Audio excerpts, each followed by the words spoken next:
Hangout shows. Thank you so much for joining tonight. Tonight we're going to talk about why detachment never fails. And the reason that I hopefully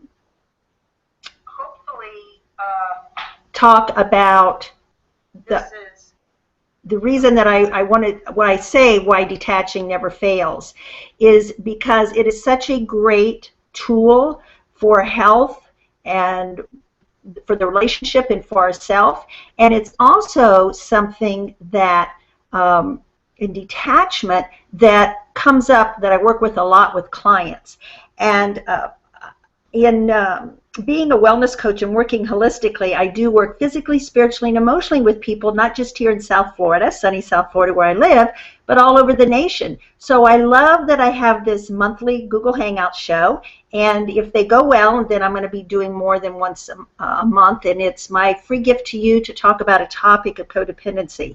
Now, tonight, as we talk about codependency and detachment, I want to also say that I know that many of you on the show, there's many different things that are going on in your life that you're trying to detach to, some really serious things. There's people that are involved with addiction. Maybe you're married to an addict or an alcoholic. Some of you that have children, adult children that are addicts, and you're trying to figure out the fine line of how do I detach from my child.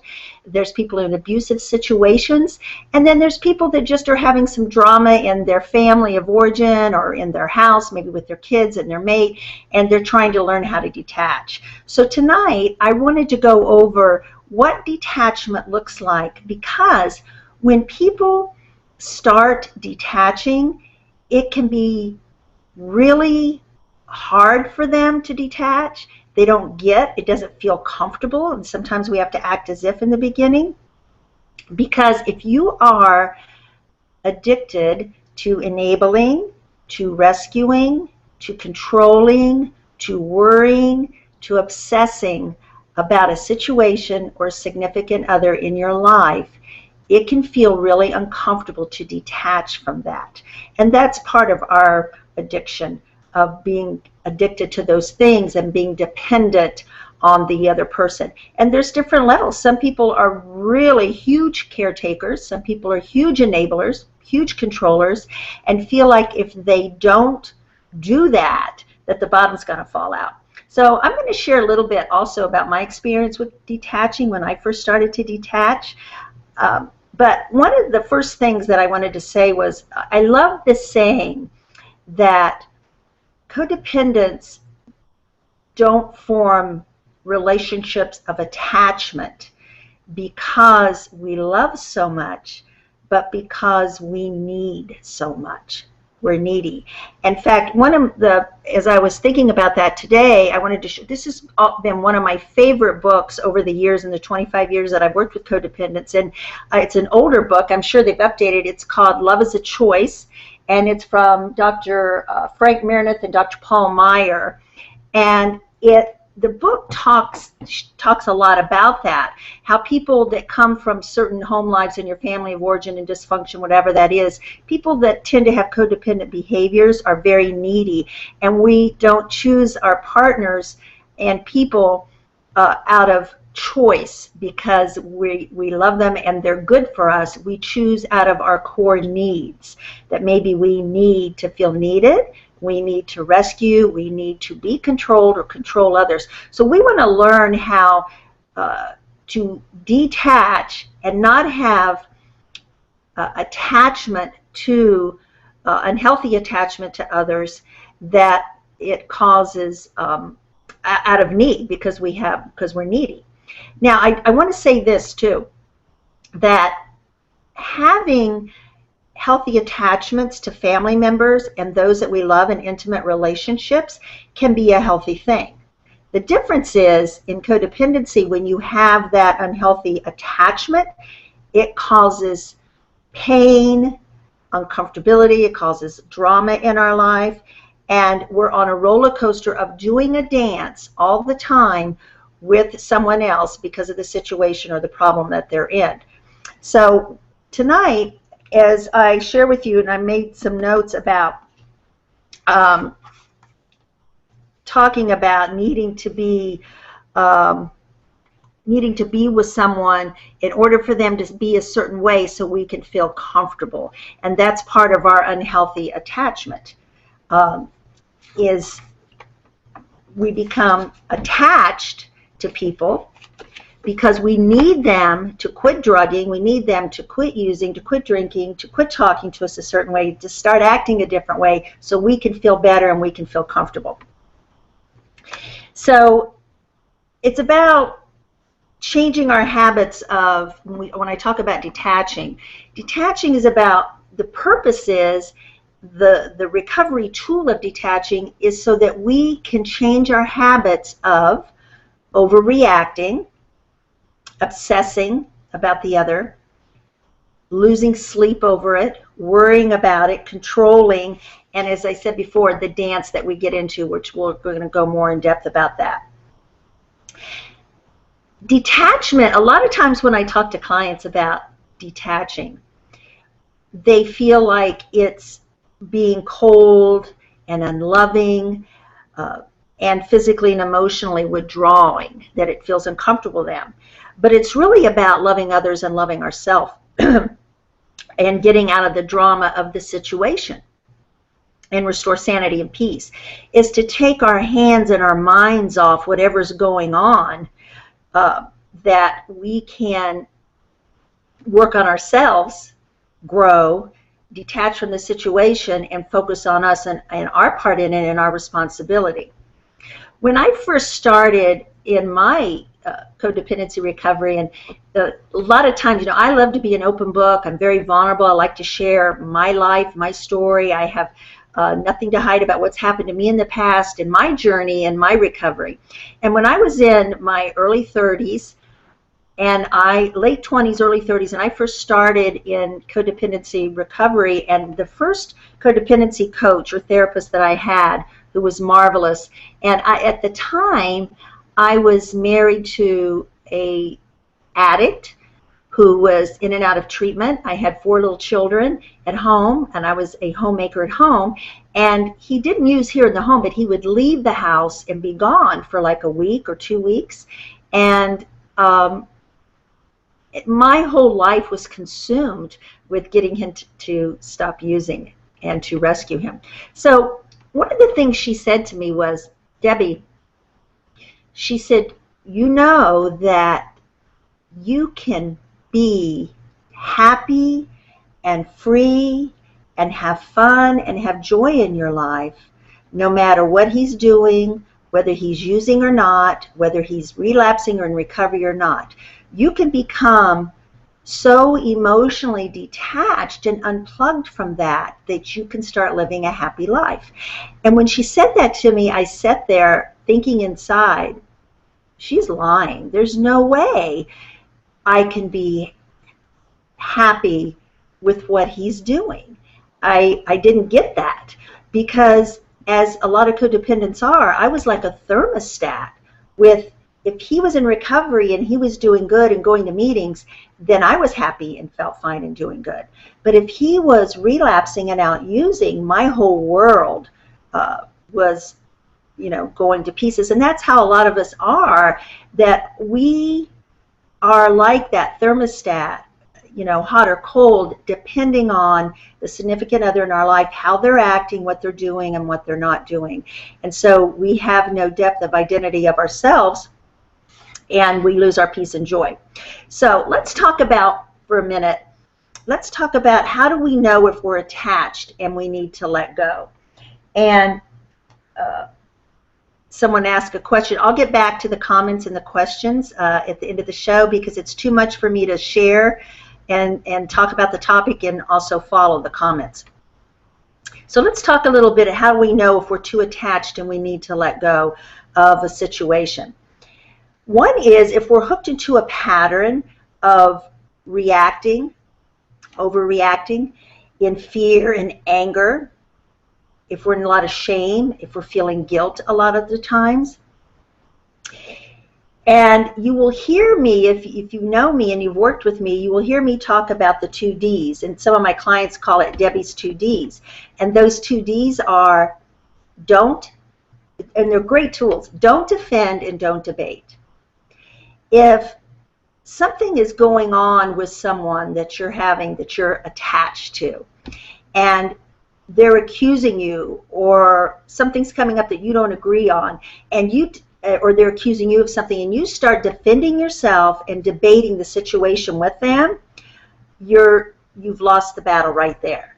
Because we have to remember that everybody is acting in their level of awareness of where they're at. So for us to try to defend ourselves and debate about something with them is getting back into the dance of the relationship, and it only goes from bad to worse. So if we can learn to not defend ourselves and not debate, and I'll tell you, that can be really hard. And especially if that's what we're used to doing. If that's part of the dance that we do in our attachment and our relationships, is that we're constantly defending ourselves and debating with the other person, it's going nowhere, and that's familiar to us, it's going to be hard in the beginning to walk away and not do that, to say to yourself, I'm not going to defend myself and I'm not going to debate. But let me tell you, it takes the power out of that heated argument, and it helps us to unplug and not become so attached to their energy, so that we can remain peaceful and happy and not get caught up in it. So we get hooked also into power plays and trying to get someone to do something or to get it. That's another way of knowing if we're too attached in relationships. If you're constantly trying to get somebody to understand something, trying to get them to get it, trying to get them and force them to do something, constantly threatening them and giving them ultimatums, that's a sign that we need to detach and unplug from that and start looking and working on ourselves. It's very draining, and I know all of you out there that are watching will admit to that it really drains your energy, your spiritual energy, your emotional energy, and your physical energy to constantly be trying to get someone to act a certain way, do something, and to get them to get what's bothering you or to make changes. And then you get into the dance, they react, you react, they react, you react. Another way knowing we need to is that your moods are dependent on this person and what they're doing and how they're acting. And I talked about that a few minutes ago, and how I was with my ex-husband with his moods and how he was.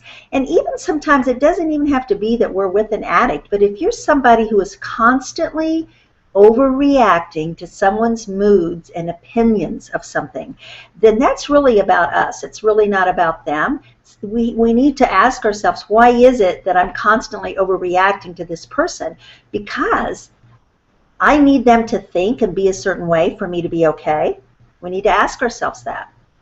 Why do I allow this person to push my buttons so bad, to affect my moods, and push me that I get into anger and resentment so quickly? What is that about me that's going on in me that's unfinished business that I allow that to happen?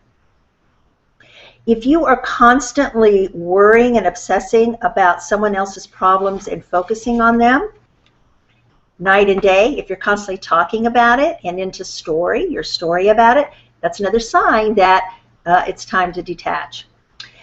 If you have too strong of emotional reactions, as I just said, to others, if that's something that your reactions are too strong with what they're doing, what they're saying, and how they're acting, that's a sign that you need to learn the tool of detaching. If you're focusing on this person is causing you or preventing you from having fun, if it's affecting your work, if it's affecting your sleep, it's affecting your relationships and affecting your serenity, your hobbies, and you're losing your identity and who you are, then it's time to detach. When I have clients come in that will say that they can identify that they feel miserable and they're not happy, they're sad, or they're into anger and they're into resentment, but yet when it comes to me asking them what they're doing for themselves and how they are separating from the situation, most of the time they're struggling with that because they don't know how to detach. They'll go maybe do things that are nurturing for themselves, but they don't know how to emotionally detach from the situation. That constant codependent chatter that goes on in our head of obsessing, obsessing, obsessing, getting out of our head and going into feeling and how we're feeling and looking at the mind-body connection is a big part of detaching. And I'll talk about that in a little bit too, about how we connect that mind-body connection and listen to our bodies when it comes to detaching. But part of detaching is getting out of our head. Stop talking about it. Stop obsessing about it. When I first was practicing detaching, let me tell you something. It was one of the hardest tools to learn, because I came from being the oldest child in an alcoholic home. I was the hero child, super overly responsible for everyone, and great controller and caretaker. So for me to learn to not obsess and worry and not try to figure out and plan ways to get my addict to stop using or get my children to act a certain way, or rescue someone and help them, thinking that I'm coming from a place of love and not having any boundaries about what was caring and what was rescuing and caretaking. I felt like I wasn't being responsible. I felt a lot of guilt. I felt like the bottom was going to fall out if I didn't help and I didn't do something. I felt like I needed to do something. To just not do nothing felt very, very uncomfortable for me to do that. But one of the tools of detaching that we need to learn sometimes is that we have to act as if until the feeling comes. And I know some of you have heard that before, and that comes with setting boundaries or detaching or any of these healthy tools that we're learning to use in order to become more empowered within ourself and separate ourself, because that is the core of codependency. We have a loss of self that a lot of times in the beginning we have to act as if until the feeling comes. We can't wait till we feel like detaching. We can't wait till we feel like setting a boundary, or we feel like working on ourselves, or stopping enabling and some of the things we do, because it doesn't feel familiar to us to do that. We're so used to doing it, and we're really addicted to doing it. So acting as if can also be a great tool, and knowing I'm doing this because it's healthy for me, even though it feels uncomfortable right now. I'm doing it because I know it's a healthy thing to do. And that's where also, when you're using some of these tools and detaching, that you have a great support system, that you have people that will support you in what you're doing, that can talk to you, and that you can share with. Not talking so much about story or what your addict or what your problem person is doing, but that you can focus on yourself and you can get that support of someone supporting you in detaching. Another way that we become attached, that's a sign that we need to detach, is if you are a people pleaser because you're afraid of rejection. You're afraid of the loss of love. Maybe you come from abandonment and rejection in your life. And so it's huge to a lot of people to detach because they're afraid. They're afraid if they detach, that person might go away. That person may be angry with them. That person may leave them.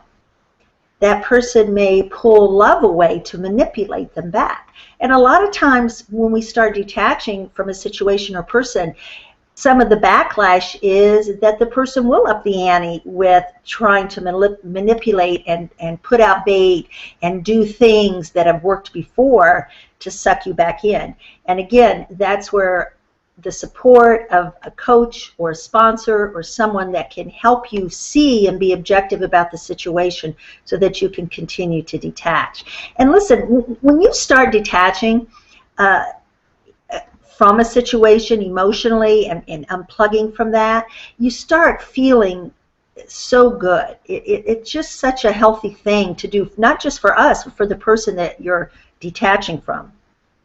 So when you find yourself wanting to control others' lives and decisions so that you can feel okay and feel safe, then you know it's time to detach. If you find yourself doing that. Now, I'm talking about tonight, right now, I'm talking about some of the signs of how we can tell that we need to detach. And so it's important that we look at these things to say, you know, do I find myself, am I really addicted to controlling this other person and constantly worrying and enabling them in their behavior? Am I constantly overreacting to what they're doing and how they're acting? So if I'm trying to control, because we know the core of control is fear, so am I doing this so I can feel okay and safe, that I need to know that they're going to do, I'm going to try to get them to do what I think they should do so I can feel safe. If there is a person or situation, another clue for you or sign that is affecting your health and affecting you spiritually and your connection to God, I see that a lot, and this is one of the ways I love working with codependents in a holistic way, because so many of them do have health issues. They have stomach issues and intestinal issues, and their immune system is broken down because they're so emotionally stressed, and stress is huge for breaking down the body. So if you find that your health is being affected and you can't sleep, and you're having trouble praying, you're having trouble connecting to spirit, to source, to your higher power, that's a sign that, listen, I need to detach from this situation because it's ruining me. And one of the things about codependence is that we put everybody first before ourselves. And part of that self-love and us understanding is that we need to learn to love and respect ourselves first so that we can be there for others, and that we can also teach others how to treat us in a loving and respectful way. If you are constantly putting up with unacceptable behavior and treatment and having no boundaries, maybe this person is disrespecting you over and over. Maybe this person is verbally or emotionally abusing you, or maybe even physically abusing you. And that is something that is constantly happening. And you maybe you don't like it, and you've threatened about it, and you say, I've tried to set boundaries, but they cross my boundaries. This is a time when we need to unplug and we need to detach from that behavior. And when you're living with that, it can be really difficult to detach when you're living in the home and you're going through that. But I want to give you hope tonight and tell you that it can be done. There is a way that we cannot react, and we can unplug and detach from behaviors that are not acceptable to us and continue to hurt us. So let's talk now about what does it look like to let go and let God, which is some of our recovery mantras, is let go and let God, and live and let live. I love live and let live because that's one of our great tools and mantras for detaching, is live our life and let others live their lives. And yet what happens is the line of that gets really murky and fuzzy for us when we're used to enabling and loving and we call it love, and overstepping the boundaries and property lines of someone else, and we don't know what's our responsibility and what's their responsibility, and that line gets murky. And that's very common for those with codependent behavior to try to figure that out, of what is my responsibility and what is their responsibility, and how do I live my life and let them live their life, and what is okay to do and what is enabling. And every situation is different depending on the person that you're dealing with, and depending on you and what you've done and what you haven't done so far. So let's have a clear perception, first of all, when we go to look at let go and let God and live and let live. First of all, is to get clients or to get people trying to learn detachment to have a clear perception of our part in the relationship. because we can be so good at blaming and playing victim, and look what they're doing to me, and look how much pain they're causing me, and I'm not sleeping, and we get into our victim mentality, then we get into persecuting, and I think that's going to be one of the shows one month is the victim triangle and how we play victim. But we need, instead of blaming the other person totally, we need to really take a look at our responsibility in the relationship and ask, am I being too controlling? Am I enabling this person too much? Am I crossing the line? Am I hurting the relationship because I'm hurting? Am I constantly trying to get this person to change so I can be okay? Now, when I say that, when I talk about that, don't think all or nothing in black and white, because there are behaviors that are unacceptable, and I think all types of abuse are unacceptable behaviors, whether it's raging and verbal abuse and emotional abuse or physical abuse. Those are unacceptable behaviors. And so those, there's really times when we have to not just detach, we have to really move away from the situation. We have to, if that person isn't listening to us and isn't adhering to our boundaries, there has to be consequences, and we have to follow through with the boundaries. But if we are overreacting constantly to the situation, if we are spending so much of our time and energy plugged in to and becoming so attached to this person, we need to look at our responsibility in that. And if we're constantly policing the person and wanting to know what they're doing, how they're acting, and we're trying to police and control them, then we need to take responsibility of what is my part in the relationship, because it always is not just the other person. And detaching is also about letting go of expectations, letting others have their own consequences, letting go of assuming that someone is going to be there to act the way we want them to act, to meet our needs and to help us feel safe. When we have, when we talk about having expectations being the prelude to resentments, and it's true, is that when we have these expectations that someone is going to do something or act a certain way, and we believe that, and then we get disappointed and we get let down, and then we go into resentment. So we need to really focus on letting go of expectations and letting others have their own consequences, and having clear boundaries about how you're being treated and also how you're treating others. So I want to say that again, because that's really profound, is about detaching it, not just letting go of expectations, but allowing others to have their consequences. Now, I want to, for a minute, talk about when that involves children and when that involves adult children. It's very hard, I find, when I have mothers who have children who are addicts, children maybe that maybe aren't into drug addiction, but the children are acting out and getting into trouble all the time. Maybe children that are adult children are living at home and being disrespectful and taking advantage. So there can be different situations where the parents have to detach from the adult children, allow them to have their consequences, because if we don't, then we are teaching them to be dependent upon us, and we're really disabling them. We're causing them to become crippled and disabled in learning about life on life's terms. That all of us in life, every choice we take and every choice we make has a consequence, and it is no different than our adult children. And it's hard as mothers, it's hard as parents to let your children have consequences and let them hit bottoms, and upping the bottom for them, by not enabling them, not caretaking and saying no, and having tough boundaries and tough love can be so hard for parents, because it feels like we're being unloving. However, we are being loving. So letting adult children, I love when working with parents, I love contracts. I love creating, I think contracts work very well with adult children, especially if they're in the home.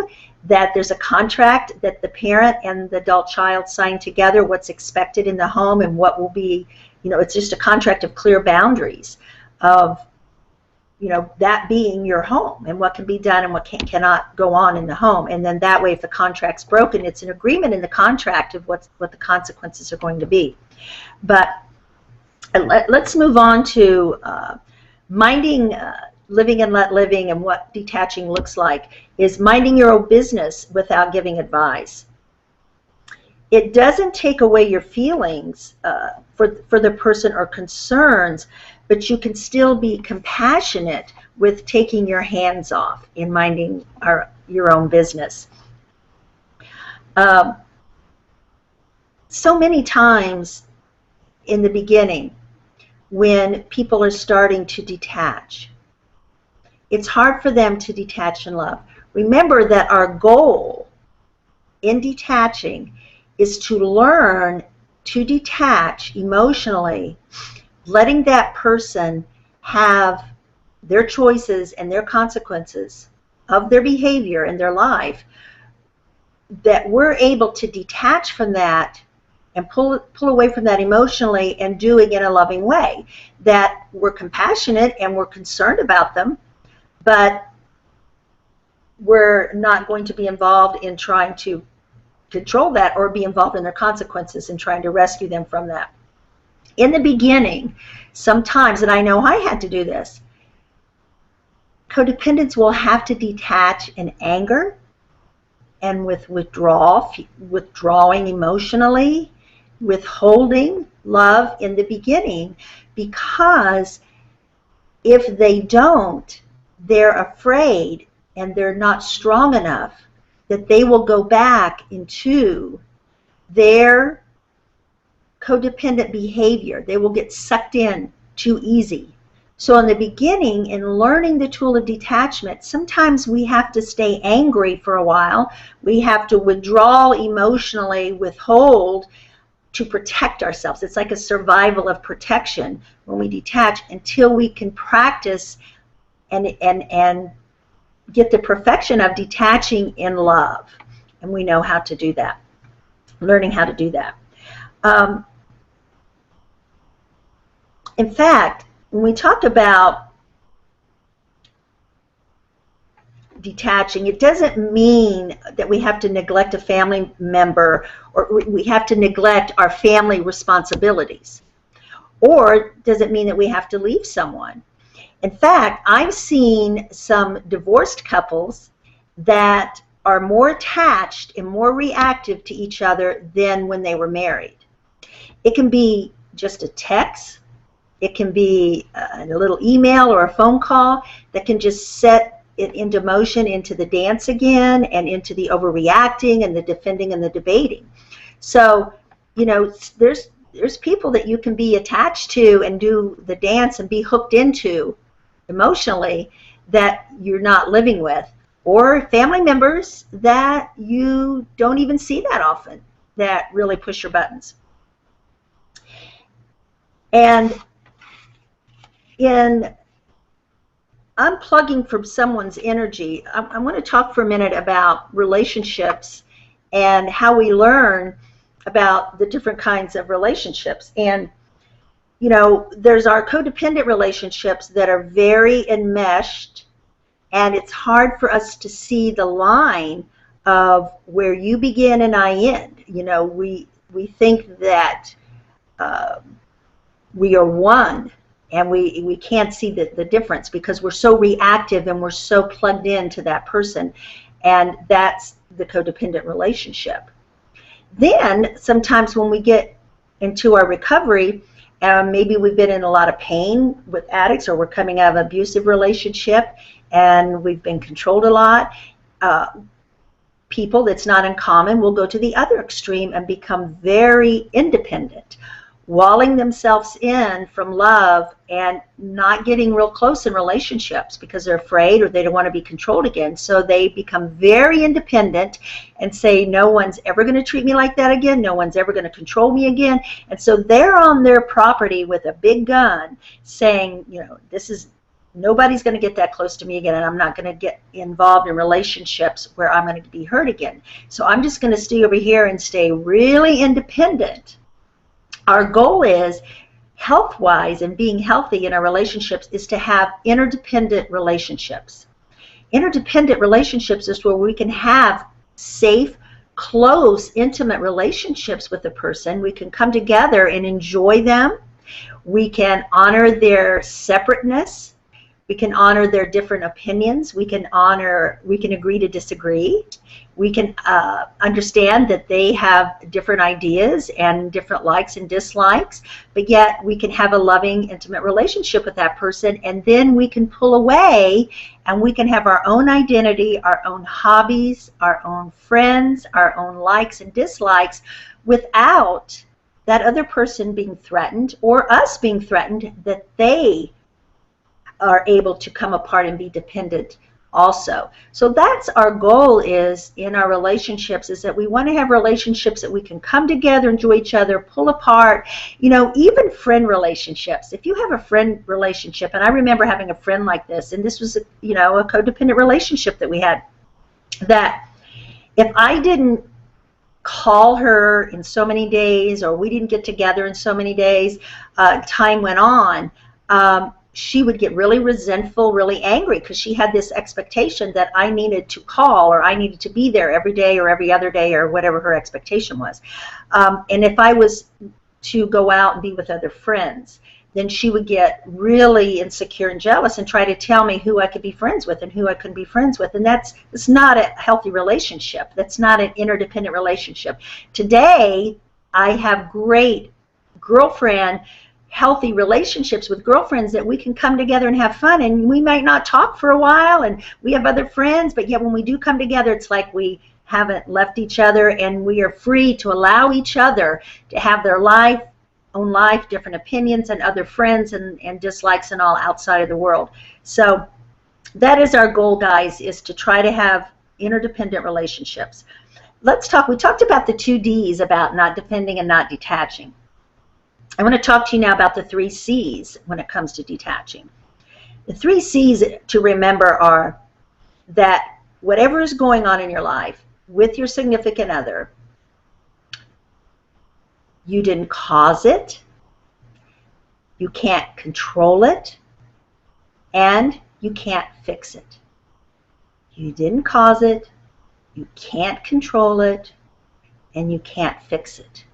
And we need to remember that, write it down, remember those 3 C's when it comes to detaching, to remind ourselves on this. And going back to what it looks like in detaching, something else that's really important when we're trying to detach from someone is to focus on you.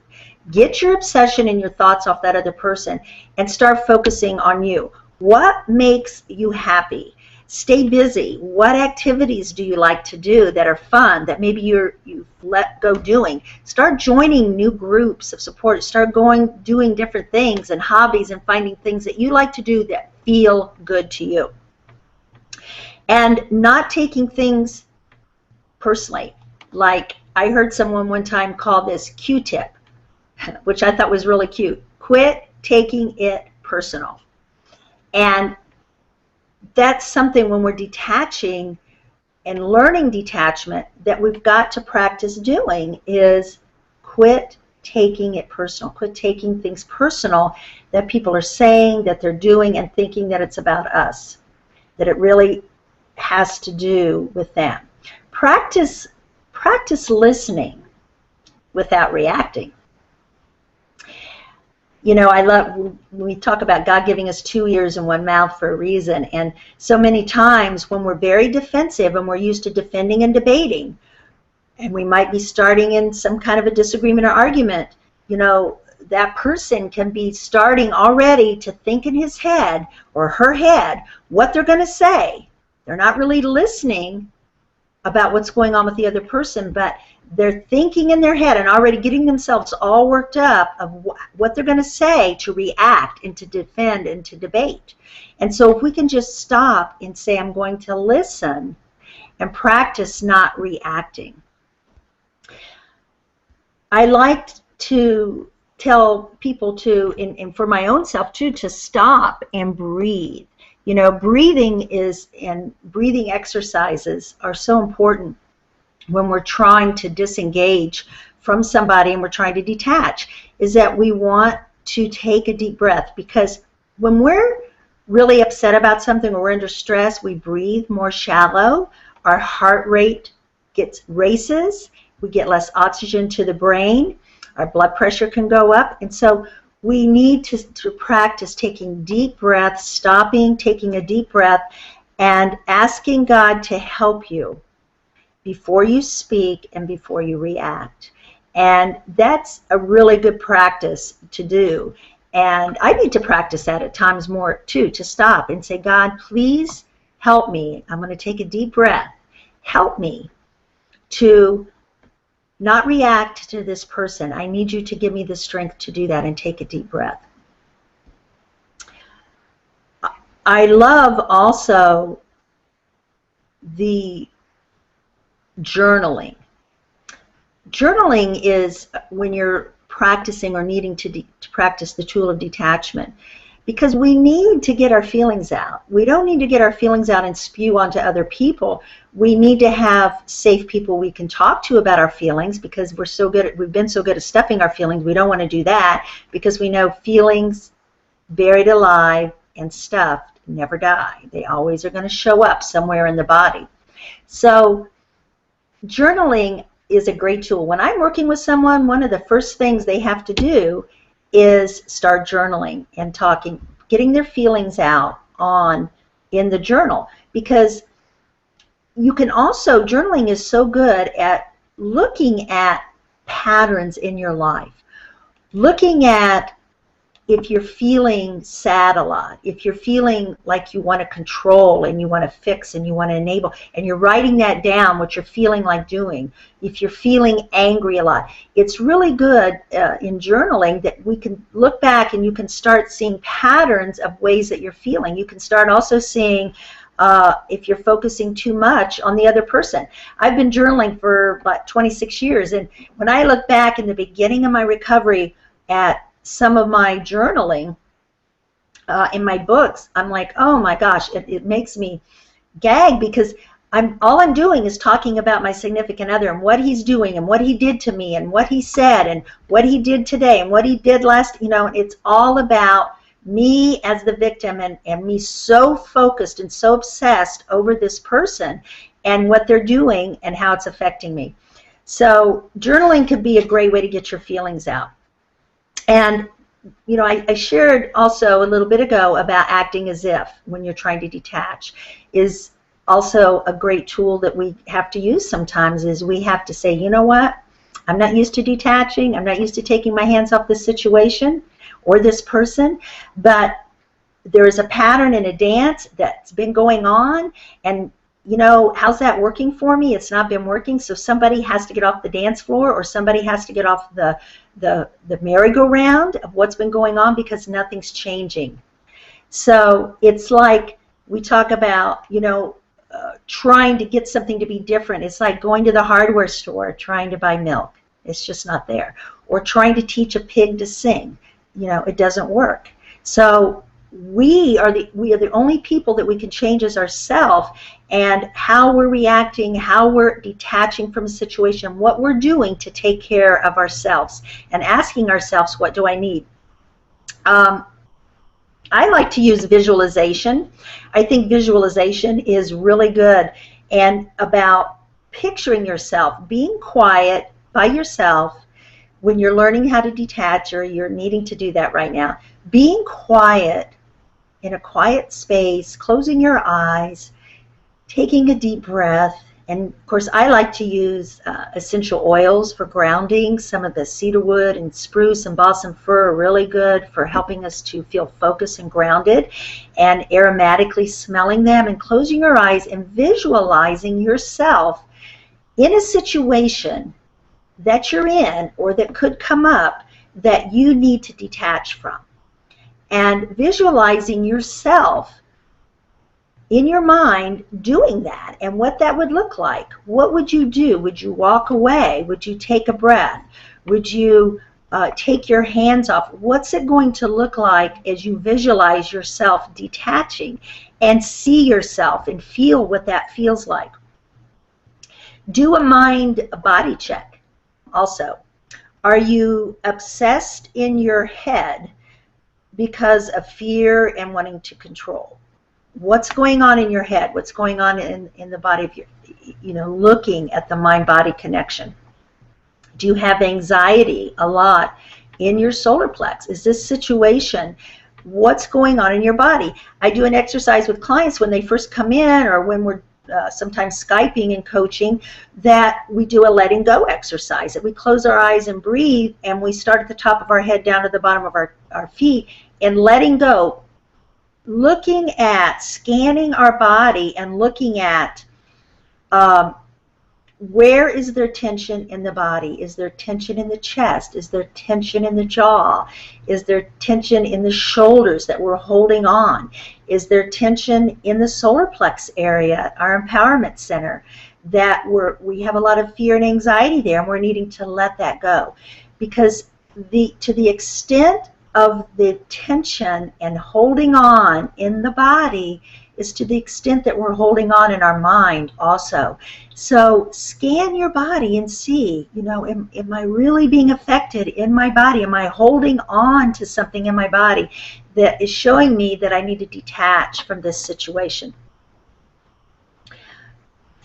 Maybe you're stuffing your feelings and you're feeling that in your body, and maybe as you're scanning your body, you're realizing that you're not being in the now, that maybe you are worried about the future, that all your thoughts and obsessing are about the what ifs. And so we need to bring ourselves back to staying in the present, staying in the now, and asking ourselves, what do I need? We stay in our heads so much.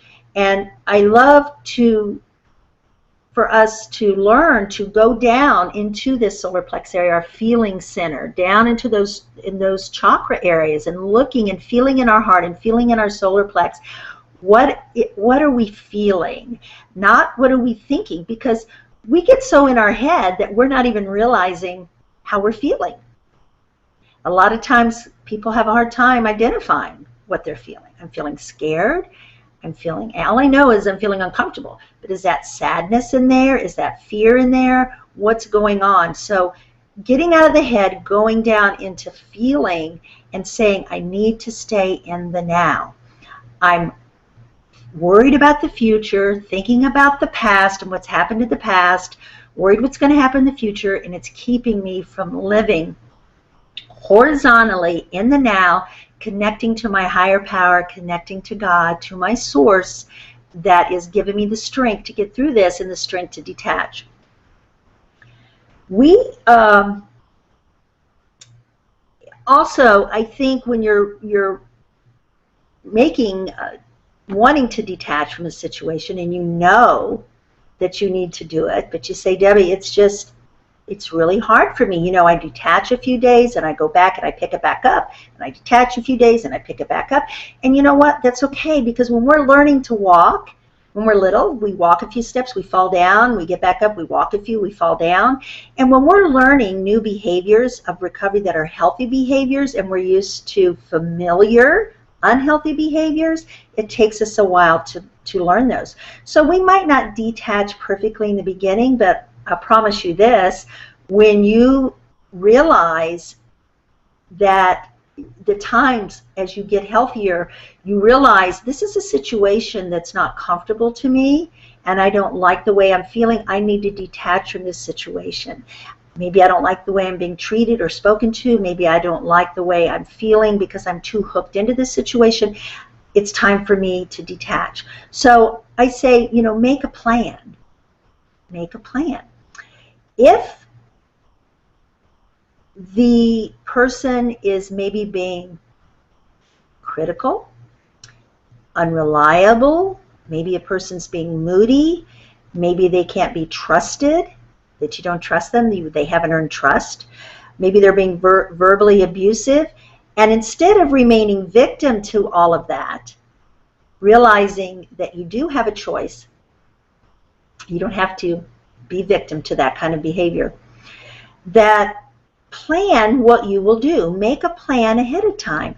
That if something happens, or if there is certain behavior that you've decided that is not acceptable to you and you're setting a boundary about, make a plan ahead of time. What am I going to do if this happens? I can't control the other person or make them act a certain way or change. However, I can take care of myself. So what's that plan going to look like? Is that plan going to be that I'm going to go for a walk, I'm going to walk away? What if you're out in public and there's unacceptable behavior and you're being treated disrespectfully or spoken to? What is your plan that you're going to do? Are you going to be able to leave the situation? Maybe you've had plans to go somewhere and you're deciding, no, I'm going to stay home and take care of myself. But make a plan on what you will do. Decide to not be in their presence. I've had to do that, with family members that I love very much, that because of where they're at, and it's not an attitude of self-righteousness that I can't be around, but because of the drama in their life, because of the unhealthiness in their life, because of their addiction to crisis or drama, that I've had to choose to not be, that person's not safe for me to be around. So in order to take care of myself, I've had to detach from family members. And years ago, I had to detach for about 3 years from my dad. Because of the alcoholism as an adult. It's a choice that I had to make. But it's about taking care of ourselves, self-care, self-love, and detachment is a great tool about loving ourselves and taking care of ourselves. So don't allow your peace and happiness to be destroyed by someone else's behavior if they're not safe, if they're manipulative, or if they're staying in anger, and it's unhealthy for you to be around. And pray, pray, pray. Give it to God. Let go and let God. Pray. There's a lot of power in prayer. I believe in prayer. God can really do a lot in a situation that we can't. He's the one in control. And by detaching, the great benefit of detaching is that you gain peace, you gain freedom, you're able to detach, to have a clear, let yourself calm down and focus on yourself and start working on tools for you and what you need to do to take care of yourself. Because who you're trying to change or who you're enabling or who you're staying attached to and trying to control is really controlling you. They're the ones that are having power over you. If you're allowing them to rob your serenity, rob your joy, affect your days, affect your moods, and everything in your life, they really are the ones that are having power over you. So it's to get off the hook for us to unhook and let go of outcome. And in the end, as I'm closing and talking about your responsibility, where's the line?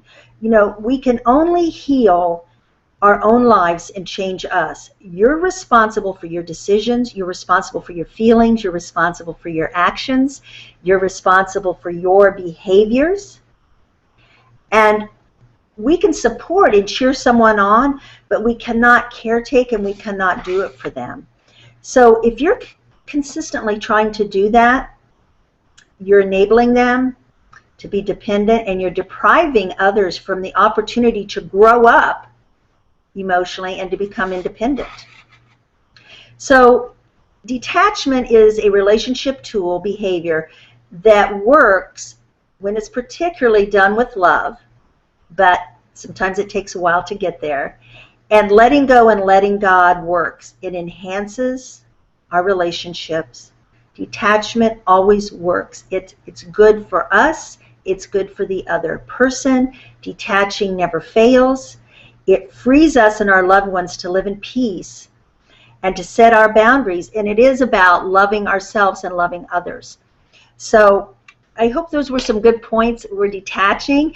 And if you are on the link of the empowerhourshow.com/live and you're not in the Google+, you can add comments or ask questions. And when the show's over, I'll be happy to answer some of those. Please go to InsideOutWellnessCoach.com And I have a codependency questionnaire on there. If you say, well, gee, I want to know just how codependent I am, there's 21 questions that you rate from 1 to 5. So it's a great little test to take. And thank you for joining the Empower Hour show. This is a show that I do once a month. I also am going to be offering an online 8-week course, Healing Codependency Through the Chakras, that hopefully will be started sometime this summer. So look out for that. And if you're wanting to join a couple of my closed groups on Facebook, I have some closed codependency groups where you can share and learn about empowerment and work out some of these tools. So thank you so much again for joining, and I hope that you learned some things tonight, and namaste.